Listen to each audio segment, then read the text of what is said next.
I bled out. While my parents partied at my sister's gala. My name is Rachel, and I grew up invisible. I was the second daughter in a family where only one child mattered, my sister, Amelia.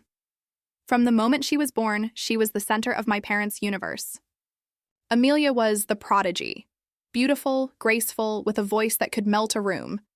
She was groomed for greatness, performing at recitals, attending elite schools, and walking red carpets before she even turned 16. And me? I was the quiet one, the background noise. My grades were good, but unnoticed.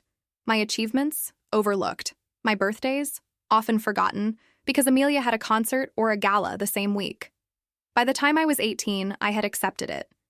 I wasn't the daughter my parents bragged about, I was the one they tolerated, but nothing could have prepared me for the night that would change everything. Part 2, the night of the gala. It was Amelia's big night, a charity gala in her honor. Cameras, press, flashing lights, everything she had ever wanted. My parents were buzzing with excitement all week, fussing over her dress, her hair, the guest list. Nobody asked me if I wanted to come. Nobody even mentioned it. So I stayed home, sitting on the couch in sweatpants, flipping through TV channels, pretending it didn't bother me, pretending I wasn't used to being left behind. Around 9 p.m., I felt a sharp pain in my stomach. At first, I thought it was nothing, but within minutes, it grew unbearable. I stumbled to the bathroom and froze. Blood. So much blood. It gushed, down my legs, soaking through my clothes. My vision blurred, my hands shook. Panic set in. I grabbed my phone and dialed my mom. No answer. I called my dad. Straight to voicemail. Amelia's face flashed across the TV screen, smiling for the cameras, waving at adoring fans. My parents stood behind her, glowing with pride. And I was alone, bleeding out on the bathroom floor. Part 3. The fight for my life, I called 911. My voice was weak, trembling, barely holding on. The operator stayed on the line, guiding me as best she could. The ambulance arrived just in time. They rushed me into surgery. I had suffered a ruptured cyst that had caused internal bleeding. The doctors later told me, if you had waited another hour, you wouldn't have made it.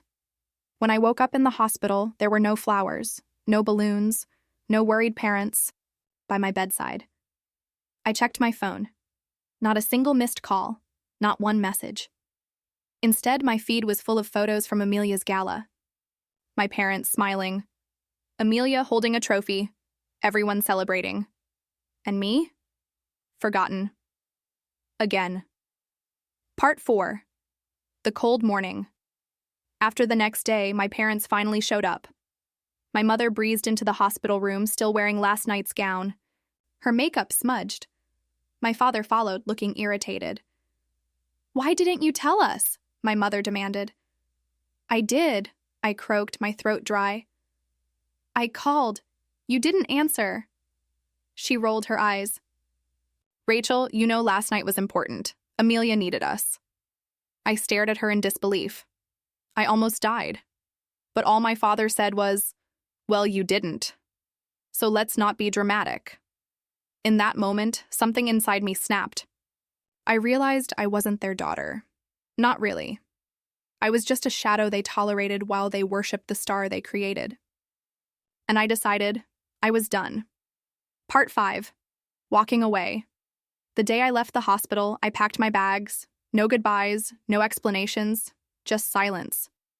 I cut ties completely, blocked their numbers, moved across the country, started over. It wasn't easy. I had nothing, no money, no support, no family to lean on. But for the first time in my life, I had freedom. I worked 2 jobs, saved every penny, and put myself through school.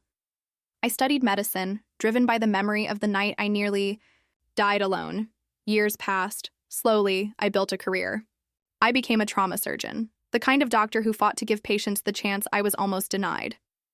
And while my parents celebrated Amelia's every accomplishment, I built a life they knew nothing about. Part 6. The Return. 10 years later, fate brought me back. I was invited to speak at a medical conference in my hometown. My lecture was about emergency intervention, the very thing that had saved my life. When I stepped onto the stage, the crowd erupted in applause. Cameras flashed, reporters scribbled notes, and in the front row, I saw them. My parents. Amelia. They hadn't recognized my name on the program until that moment. Their jaws dropped. Amelia's face turned pale. After the lecture, they tried to approach me. My mother clutched my arm. "Rachel, oh my God, look at you, we're so proud." I pulled away. "No, you don't get to be proud of me, not after what you did." Part 7. The confrontation. They followed me out into the hallway, desperate, panicked. "We didn't know it was that serious," my father said. "You were busy," I replied coldly. "Busy partying while I was bleeding to death."